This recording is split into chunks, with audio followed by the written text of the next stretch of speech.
नमस्कार दोस्तों, मैं हूं शिवम पांडे और आपका स्वागत करता हूं आपके अपने चैनल ट्रिक पॉइंट में।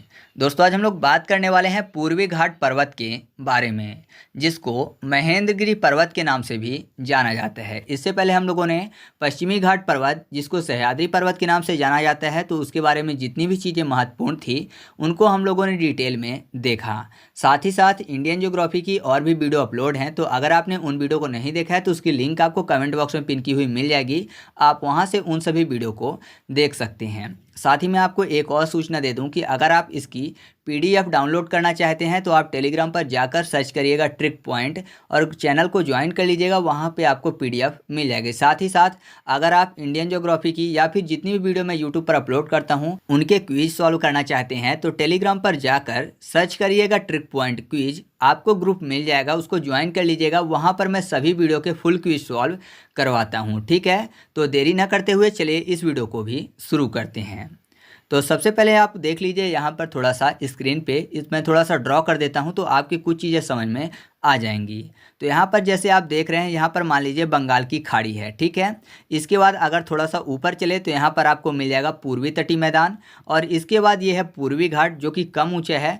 फिर ये पूरा का पूरा दक्कन का पठार वाला एरिया है, और फिर आता है पश्चिमी घाट पर्वत। ठीक है, पश्चिमी घाट जो पर्वत है इसकी ढाल 45 डिग्री है, आपको पता है। जबकि पश्चिमी घाट पर्वत से अगर पूर्व की तरफ चलें, जो दक्कन का पठार वाला एरिया है, तो वहाँ पर आपको 9 से 10 डिग्री ढाल देखने को मिल जाएगी। तो पश्चिमी घाट के नीचे अगर आप आएंगे तो यहाँ पर 45 डिग्री की ढाल देखने को मिलती है, और यहीं पर आपको मिलता है पश्चिमी तटीय मैदान देखने को। और पश्चिमी तटीय मैदान के बाद आता है अरब सागर। मैं आपको बता दूं कि जब प्रायद्वीपीय भारत गोंडवाना लैंड से टूटकर यूरेशियाई प्लेट से आकर टकराया था, उस समय पूर्वी घाट और पश्चिमी घाट ही स्थित थे। ये जो तटीय मैदान आप देख रहे हैं, पूर्वी तटीय मैदान और पश्चिमी तटीय मैदान वाला जो एरिया है, ये पहले स्थित नहीं था। ठीक है, तो आप ये चीज़ याद रखिएगा। मैं आपको कई बार वीडियो में भी बता चुका हूँ, क्योंकि ये चीज़ काफ़ी ज़्यादा कन्फ्यूज करती है। ठीक है, साथ ही मैं आपको बता दूँ, जो पूर्वी घाट है वो पश्चिमी घाट की अपेक्षा काफ़ी ज़्यादा पुराना है। लेकिन अगर इसके ऊंचाई की बात करें तो पूर्वी घाट जो है वो पश्चिमी घाट की अपेक्षा कम ऊंचा है। पूर्वी घाट की लगभग औसत ऊंचाई है 650 मीटर, जबकि पश्चिमी घाट की औसत ऊंचाई थी लगभग 1000 से 1300 मीटर। ठीक है, साथ ही साथ मैं आपको बता दूं, जो पूर्वी घाट है वो ग्रेनाइट, नीस और मिस्ट जैसी चट्टानों से बना हुआ है।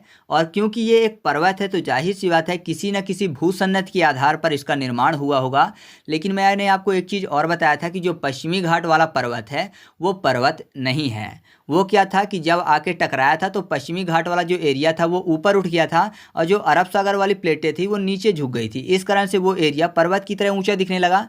तो वो पर्वत नहीं है, लेकिन जो पूर्वी घाट वाला एरिया है वो पूर्वी घाट पर्वत है। मतलब ये एक पर्वत है, और पर्वतों का निर्माण किसी न किसी भूसन्नत के आधार पर होता है। तो मैं आपको बता दूं, जो पूर्वी घाट वाले पर्वत हैं इसका निर्माण कुडप्पा भूसन्नत के आधार पर हुआ था। ठीक है, साथ ही साथ यहाँ पर आपको कोयले की काफ़ी ज़्यादा खदानें देखने को मिल जाएंगी। अगर इसकी बात करें कि ये कहाँ कहाँ फैला हुआ है, तो ये उड़ीसा, आंध्र प्रदेश, तेलंगाना और तमिलनाडु में फैला हुआ है। साथ ही साथ आपको ये पश्चिम बंगाल में भी कुछ मात्रा में देखने को मिल जाएगा। ठीक है, और अगर बात करें इसकी लंबाई की तो इसकी लंबाई है लगभग 1350 किलोमीटर। तो याद रखिएगा। साथ ही साथ मैं आपको बता दूं, जो पूर्वी घाट पर्वत है यहाँ पर कई सारी नदियाँ निकलती हैं। मुख्य रूप से 4 नदियों के नाम मैं आपको बता देता हूँ। एक है महानदी, दूसरा है गोदावरी, तीसरा है कृष्णा और चौथा है कावेरी। ठीक है, ये क्रम भी आप याद रखिएगा। उत्तर से दक्षिण की तरफ क्रम है। कौन कौन सा?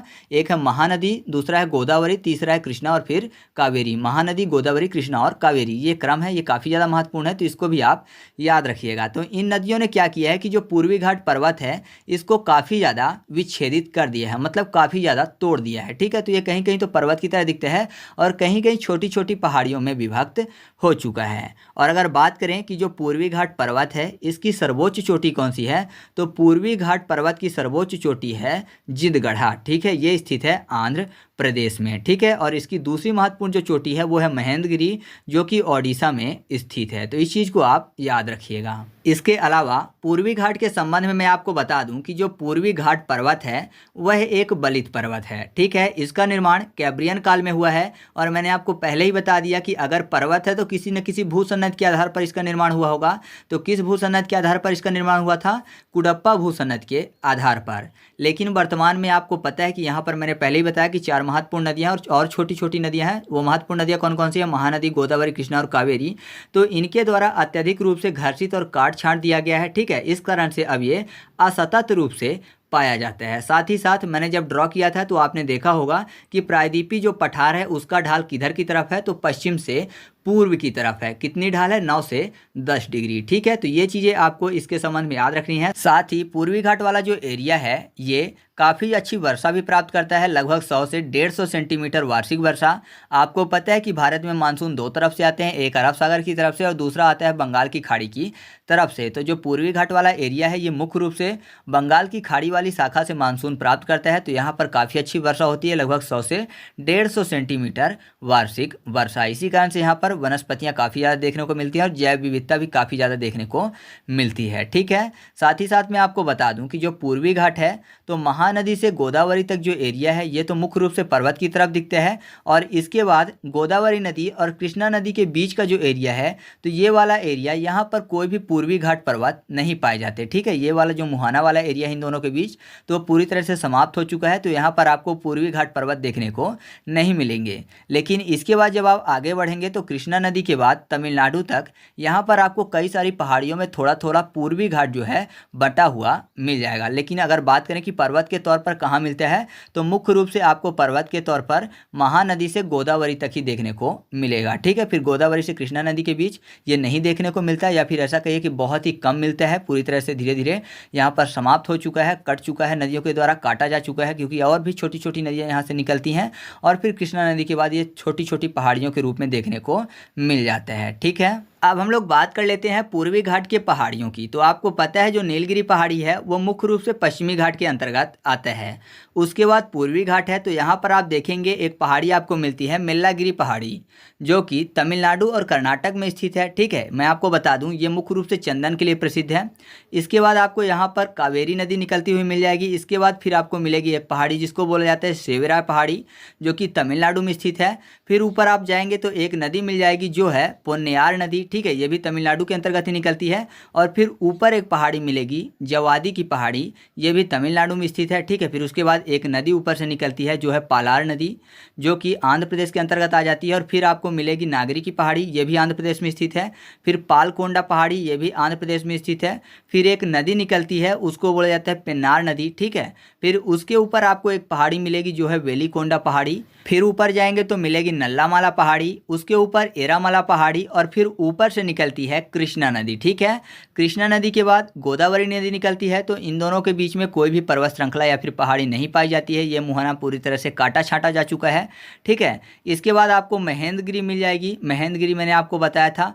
और उसके बाद आपको मिलेगी महानदी। ठीक है, महेंद्रगिरी के ऊपर महानदी जो है वो निकलती है। फिर आपको यहाँ पर मलयगिरी की पहाड़ी मिल जाएगी, गढ़जात की पहाड़ियाँ या फिर मेघासिनी की पहाड़ी जो कि पश्चिम बंगाल में आ जाती है, तो ये आपको देखने को मिल जाएगी। तो वैसे नॉर्मली पश्चिम बंगाल में इसका ज़्यादा विस्तार है नहीं, लेकिन जो ये पहाड़ियाँ हैं इनको कुछ भूगोल शास्त्री ये मानते हैं कि ये पूर्वी घाट का भाग है। तो आप याद रखिएगा कि नॉर्मली ये पश्चिम बंगाल से पाया जाता है और कहाँ तक जाता है? तमिलनाडु तक जाता है। ठीक है, तो पूर्वी घाट के संबंध में जितनी भी चीज़ें आपके एग्जाम के लिए महत्वपूर्ण थी उन सभी चीज़ों को मैंने एक एक करके बता दिया।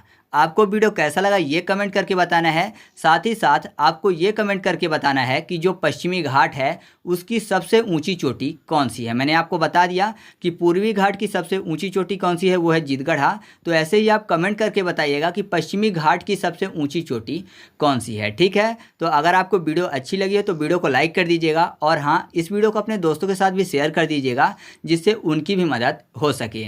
और अगर आप इसका फुल MCQ टेस्ट सॉल्व करना चाहते हैं तो आप टेलीग्राम में जाइए, वहाँ पर सर्च करिए ट्रिक पॉइंट क्विज, आपको ग्रुप मिल जाएगा, उसको ज्वाइन कर लीजिएगा। जितनी भी वीडियो मैं अपलोड करता हूँ सबकी जो क्विज है वहाँ पर अपलोड की जाती है। तो क्विज भी आप सॉल्व किया करिए जिससे कि आपका रिवीजन होता रहे। और अगर आप इसका PDF चाहते हैं या फिर किसी भी वीडियो का PDF चाहते हैं तो आप टेलीग्राम पर जाकर सर्च करिएगा ट्रिक पॉइंट और चैनल को ज्वाइन कर लीजिएगा। आज तक की जितनी भी वीडियो हैं सबकी PDF आपको इकट्ठा वहां पर मिल जाएगी। ठीक है, तो इस तरीके से अपना ये वीडियो कंप्लीट हुआ। वीडियो अच्छा लगा तो वीडियो को लाइक कर दीजिएगा, दोस्तों के साथ शेयर कर दीजिएगा। और हाँ, चैनल पर पहली बार आए हैं तो चैनल को सब्सक्राइब करके बेल आइकन जरूर दबा लीजिएगा, जिससे कि आपको आने वाली वीडियो के ऐसे ही नोटिफिकेशन मिलते रहें। ठीक है, तो चलिए मिलते हैं अगले वीडियो में, तब तक के लिए जय हिंद।